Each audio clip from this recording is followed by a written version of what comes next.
Like they said, I'm going to talk about spacesuits, so I'm just going to go ahead and get started off with a little video to get you a little bit more in the mindset of what we're talking about today. 50 years ago, we went to the moon. We called it Apollo. What many people don't know is that Apollo had a twin. She was a woman named Artemis, goddess of the moon. We are returning to the moon as a new generation of explorers. This time to stay. And to prepare to achieve humanity's next giant leap of sending the first human missions to Mars. We believe our course will redefine what is possible. That we would discover life-saving, earth-changing science. And that the challenges ahead will inspire generations. This is our manifest. For all who wondered if we could return. For all who dreamed of pressing beyond. This is your calling. We go for all of America. We go. We go as the Artemis generation. We go. All right, so a little introduction. I already got a great one, so this will be pretty quick. I started full-time down at NASA's Johnson Space Center about 4 years ago. I graduated with my degree in mechanical engineering, and then I immediately moved down to start work in Houston. And like they said, I am a dancer for the Houston Rockets as well. Let's say you want to build a suit. You need to really ask yourself two questions. So first one being, where are you going? That's going to drive a lot of your environmental impacts and hazards that you need to design for when you're thinking about what elements you want in your spacesuit. And then what are you going to be doing? Are you going to be doing maintenance on the International Space Station? Are you going to be exploring Mars and doing geology and trying to colonize? Or are you going to honestly kind of be doing both on the moon? So you need to ask yourself those two questions, and those will come up a lot today.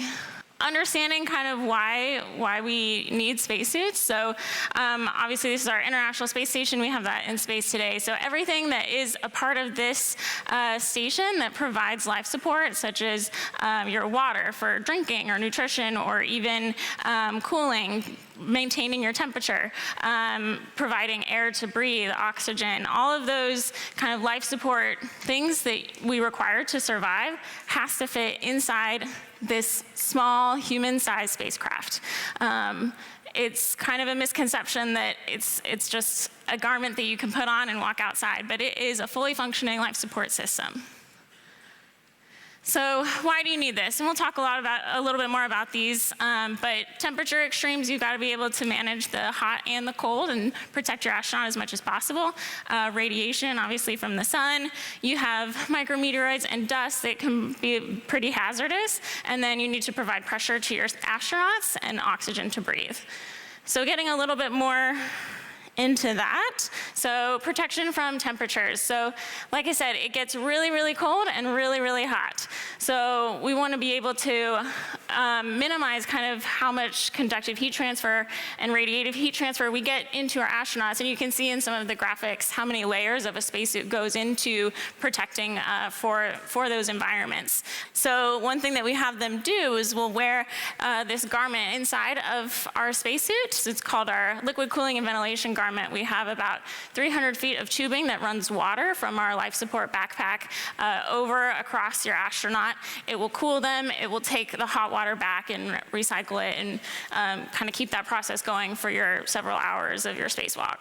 Protection from micrometeoroids. So you can see in that right graphic, so if we have a micrometeoroid that's a small little sphere, it can do a lot of damage to hardware, and that's what's in the bottom of that graphic, that little ball can do so much damage. And if you're working within a spacesuit that's already pretty small, you need to be able to protect for that. You need to be able to mitigate all the energy that micrometeoroid is propelling towards you.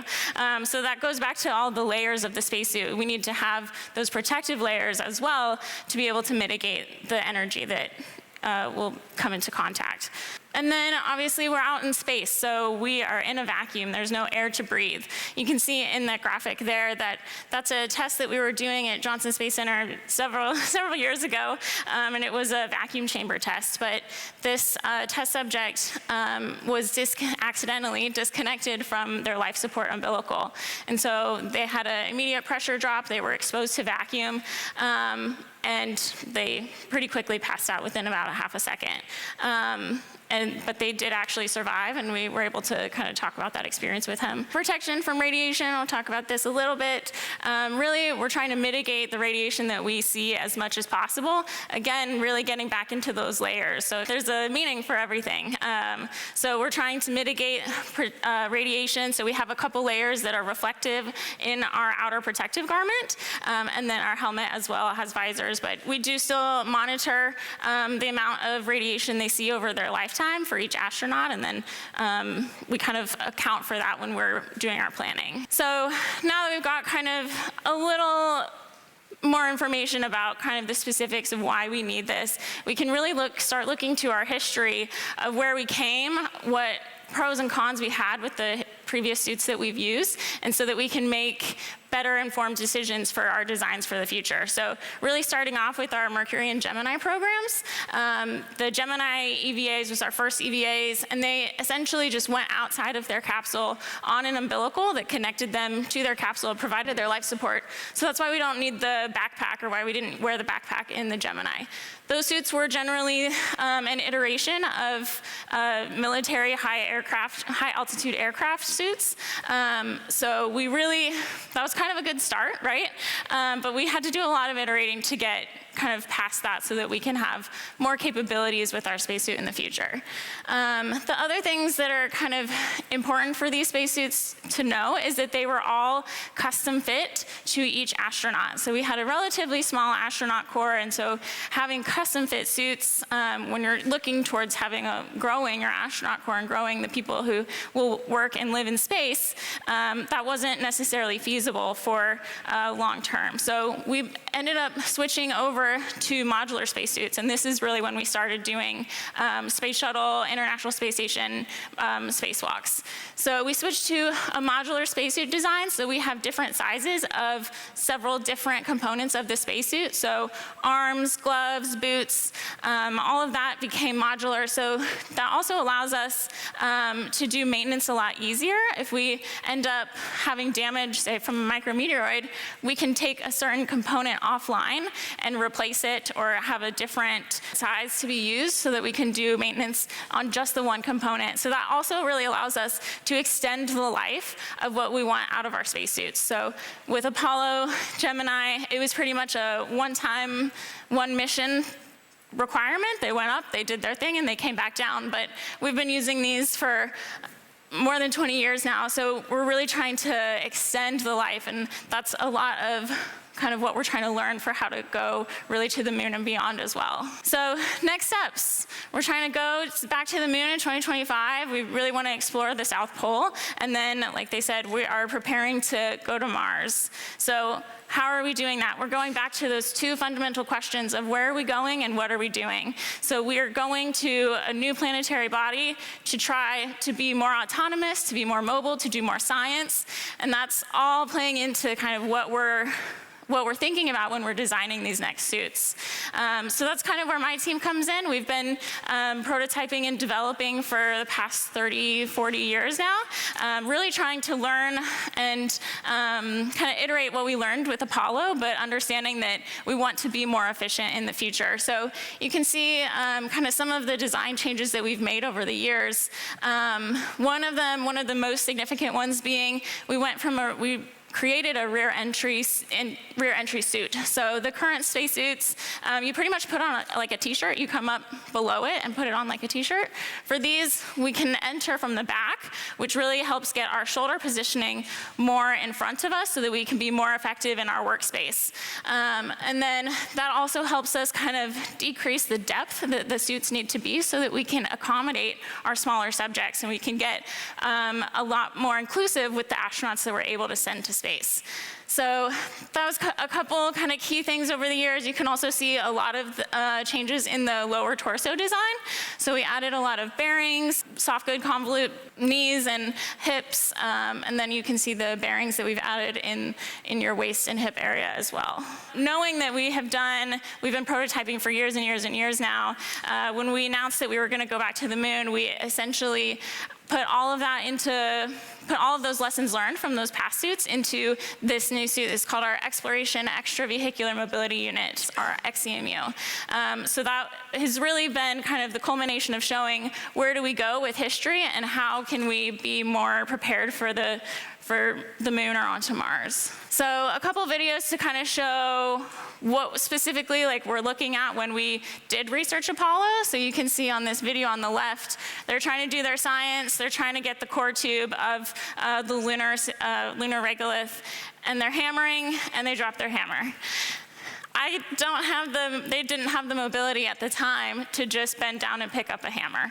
That's what we would naturally do. So now we're having to accommodate with a higher mental workload and a higher fatigue level, and really just inefficiencies in our timeline with trying over and over and over again to try to pick up your hammer.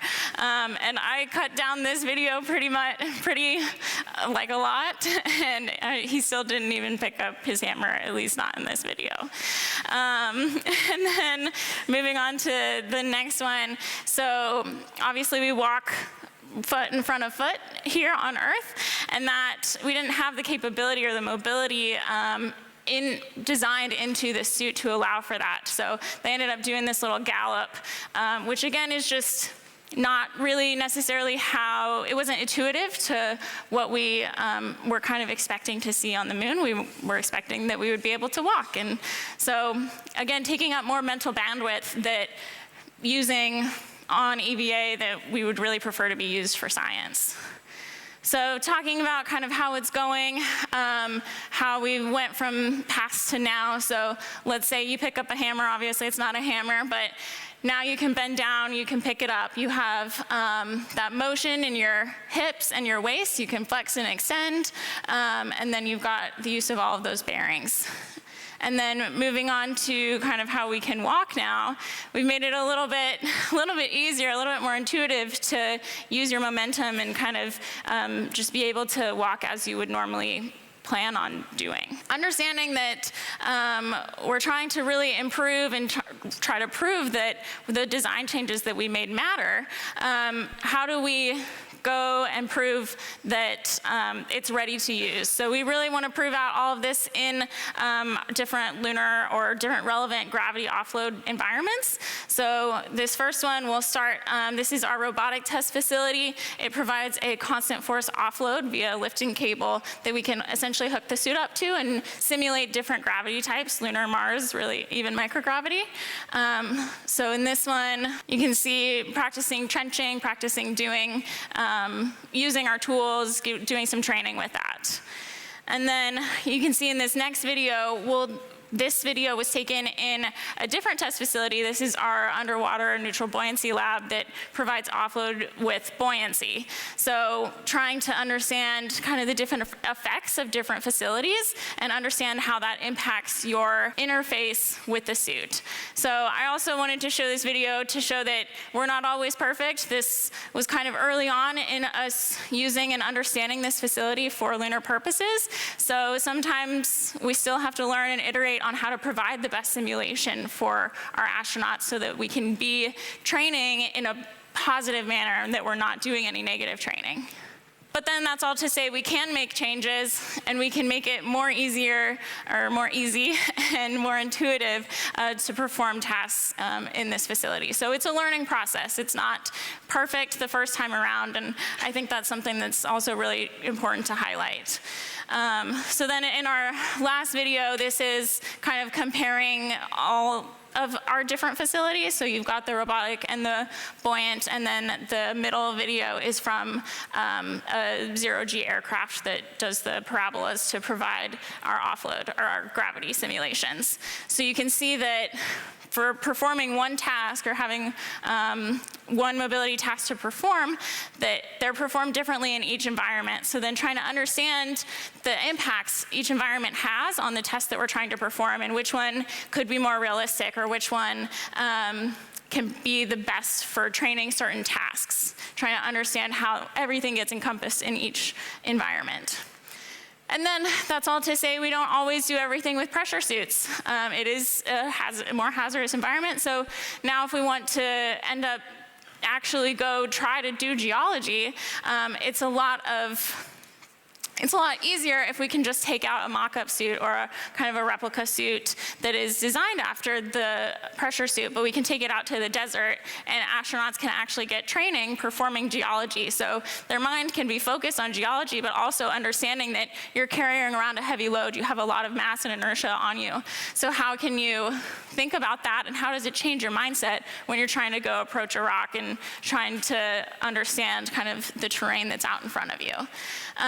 And then also kind of pointing out the picture on the bottom. So it's great that we can take all of the videos and pictures of astronauts out there doing their thing, but there's a whole team of people behind the scenes that work to make all of this possible.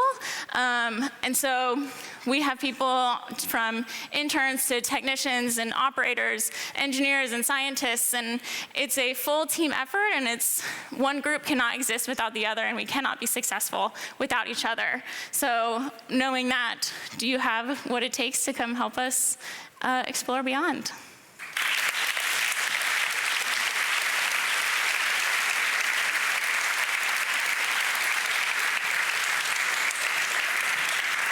It is time for questions. Yes, we have someone in the second row over here. I'd like to ask how much time it takes to make and to test these suits.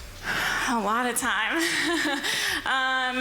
We can fabricate different components in different amount of times.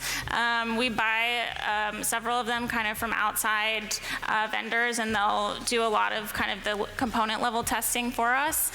So they'll do a lot of the like individual component pressure tests, verify that it can be safe for humans and safe to function as a spacesuit, and then we'll get all of those components together. We'll still have to do some assembly, put soft goods on hard goods, do bonding, everything that we can do at NASA. And then, I mean, that can take, really, when we started xEMU project, we got sidetracked a lot by the pandemic, and things took even longer. So it can take a couple months, it can take a year plus. And that's just like really to build the components and then put them together. And then we can talk about really doing our whole sub-assembly level testing and onto our like human in the loop testing. So it's a long process. Great, we had a question right next to you actually. You mentioned how the spacesuits were modular. And what came to my mind is what happens when this micrometeorite hits the suit? So do they take extra parts or extra legs, or do they change it for themselves, or how does it work? Yeah, so all of the components that an astronaut needs to work with is able to be manipulated and actuated by them in space. So if they did need to like switch something out, they wouldn't do it in like the middle of an EVA. If they were actually damaged, they would like significantly enough, they would probably just end the EVA and go back inside the space station. But if there is just general damage present, we do expect some, then we can switch it out. We do have, I believe, some spares, but sending that back down to Earth is a lot easier to do when we're in low Earth orbit than when we go to the moon. So that's definitely something that's kind of being discussed about how many like spares and backup materials we need to bring with us. Yes, we've got a lady over there, just right next to the aisle. Are we really ready at this point to colonize the red planet, or maybe do we need more time and we're not there yet? So I would like to get your opinion as an expert. I think we are working to get there.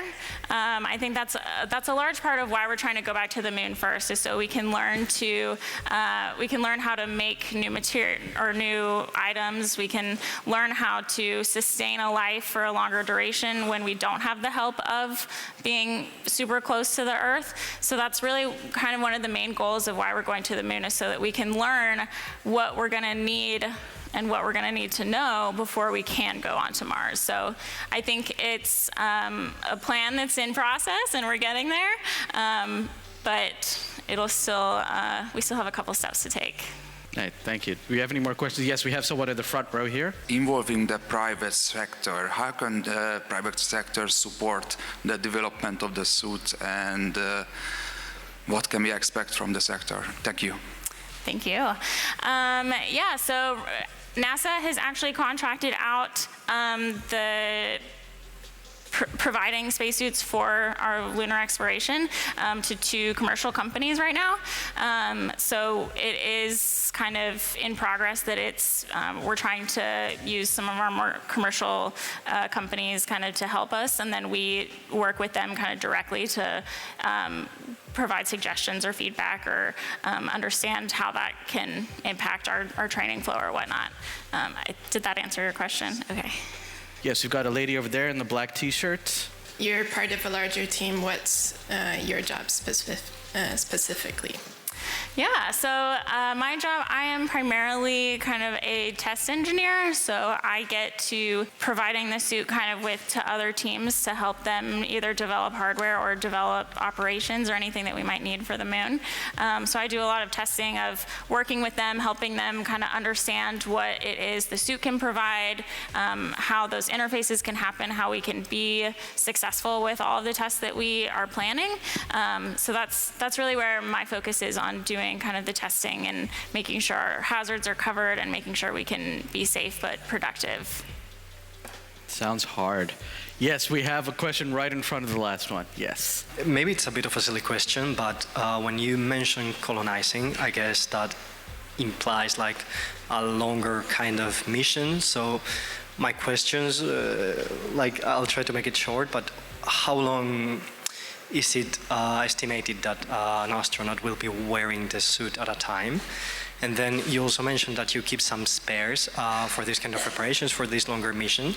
But also, like when you mentioned colonizing, could you elaborate a bit more on that? Like, what would it look like? Because it's like, you know, from the normal person kind of views, like, okay, like terraforming, like base, like, I guess it's still very early stage, but I'd be curious. Yes, talking about how long we can expect. So we generally plan for 6 to 8 hours for each EVA.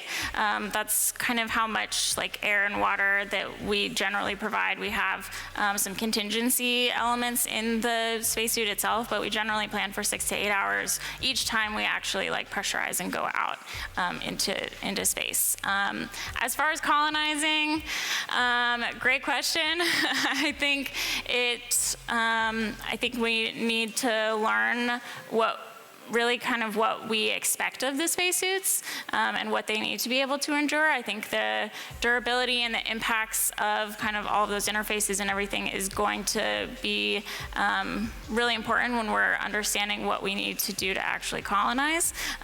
We need to be able to understand like what materials or what tools we need, how we can set up a habitat, how we can set up really facilities that can help us build more, or how we can grow food, or how we can drink water, you know. So I think we have a lot to learn, and myself included. Good question. Yes, we had this gentleman over here. Can you tell about spacesuit-related incidents, or I don't remember anything like that, but it's been so many times, so one supposes that there were such cases. And the other question is there like self-repairing functions built in the spacesuits? No, not right now. maybe that's something that we can learn to help ourselves colonize more efficiently. But no, I don't think there's any kind of self-correcting element of it. During Apollo, we had, was really our first interaction with lunar dust, and that was, it was much harsher than we expected or could really understand without having been there before. So even like towards the end of their days, they did a couple EVAs for each mission, and so but they brought their spacesuits in every time after, obviously. And so the dust that was just in the cabin and on the suits, we didn't have a great way to clean them off. So it would get in their interfaces for how they hook up to water and how they hook up to air. So there were a couple times, I think they almost canceled some EVAs because they couldn't fully mate those connections. I don't know if they actually ended up canceling or delaying, but I know that was, they did think about it. They almost couldn't go on EVA because the dust was just damaging too much. All right, sounds dramatic. Ladies and gentlemen, give a warm round of applause to Christine Flaspohler, everybody. Thank you, guys.